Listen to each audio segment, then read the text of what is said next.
आज आपण या व्हिडिओमध्ये सर्व गॅस ग्राहकांसाठी दोन अत्यंत महत्त्वाच्या बातम्या देणार आहोत। तरीही आपण ही महत्त्वपूर्ण माहिती संपूर्ण व सविस्तरपणे जाणून घेण्याकरिता हा महत्त्वाचा व्हिडिओ शेवटपर्यंत पहा मित्रांनो। आजच्या काळात प्रत्येकाच्या घरामध्ये आपल्याला स्वयंपाक करण्यासाठी गॅस सिलेंडर पाहायला मिळतोच आणि प्रत्येकाच्या मूलभूत गरजांपैकी गॅस सिलेंडर सुद्धा एक जीवनावश्यक वस्तू बनली आहे।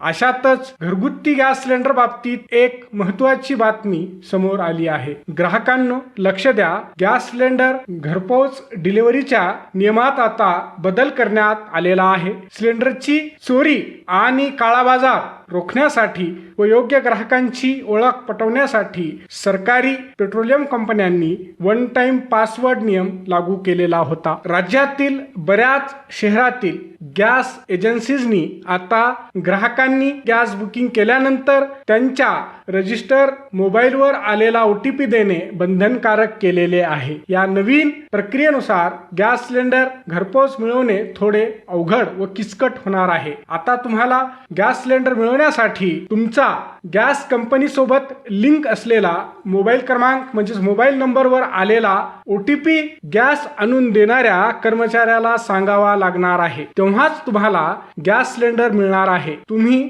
ज्या मोबाईलवरून सिलेंडर बुक केले आहे तो मोबाईल धारक घरी नसेल तर घरच्यांची तारांबळ देखील उडू शकते। त्यामुळे आता यापुढे गॅस सिलेंडर घेताना आधीच सर्व नियोजन करावे लागेल। त्यासाठी तुम्हाला आधीच गॅस बुकिंग केल्याचा मेसेज घरातील इतर सदस्यांना देखील पाठवावा लागणार आहे, कारण त्यामुळे ऐनवेळी तुम्हाला अडचण येणार नाही। महत्त्वाचे म्हणजे हा नियम आधीपासूनच लागू होता, मात्र आता हा नियम बंधनकारक करण्यात आला आहे। इतके दिवस या नियमांची कडक अंमलबजावणी होत नसल्यामुळे कुणीच OTP देत नव्हते। शिवाय गॅस सिलेंडर आणून देणाऱ्या कर्मचाऱ्यांकडून देखील OTP मागितला जात नव्हता, परंतु आता मात्र गॅस सिलेंडर मिळवण्यासाठी OTP द्यावाच लागणार आहे। आता गॅस ग्राहकांसाठी दुसरी अत्यंत महत्त्वाची व मोठी बातमी, जर का तुमच्याकडे कोणत्याही गॅस कंपनीचे कनेक्शन असेल तर तुम्हाला आता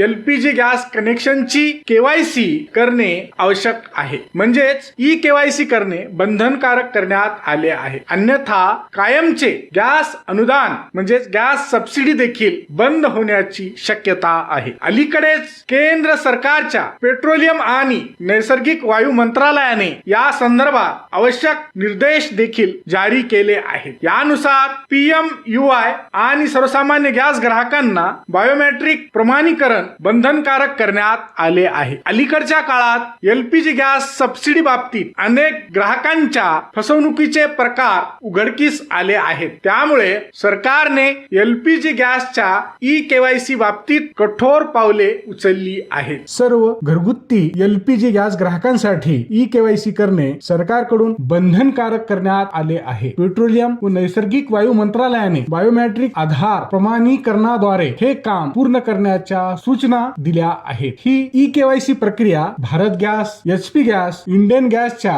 मोबाईल ॲपद्वारे मोफत आणि कुठेही न जाता घरबसल्या करता येऊ शकते, कारण eKYC प्रक्रिया पूर्णपणे मोफत आहे। गॅस सबसिडी बँकेत वेळेवर जमा होण्यासाठी आणि गॅस सिलेंडर मिळवण्यात कोणत्याही प्रकारची अडचण येऊ नये यासाठी KYC करणे अत्यंत आवश्यक आहे। ज्या ग्राहकांनी eKYC पूर्ण केलेली नाही त्यांना गॅस बुकिंग करण्यात समस्या येऊ शकतात। त्याशिवाय कंपनी सिलेंडर डिलिव्हरी रद्द देखील करू शकते। केंद्र सरकारच्या पेट्रोलियम आणि नैसर्गिक वायू मंत्रालयाकडून अलीकडेच मंगळवारी म्हणजेच मंगळवार दिनांक 10 मार्च 2026 रोजी आपल्या अधिकृत सोशल मीडिया अकाउंट X वरून या संदर्भातील माहिती सर्व गॅस ग्राहकांना व देशातील नागरिकांना देण्यात आली आहे। हा व्हिडिओ शेवटपर्यंत पाहिल्याबद्दल आपल्या सर्वांचे अगदी मनापासून आभार। खूप खूप धन्यवाद। जय महाराष्ट्र।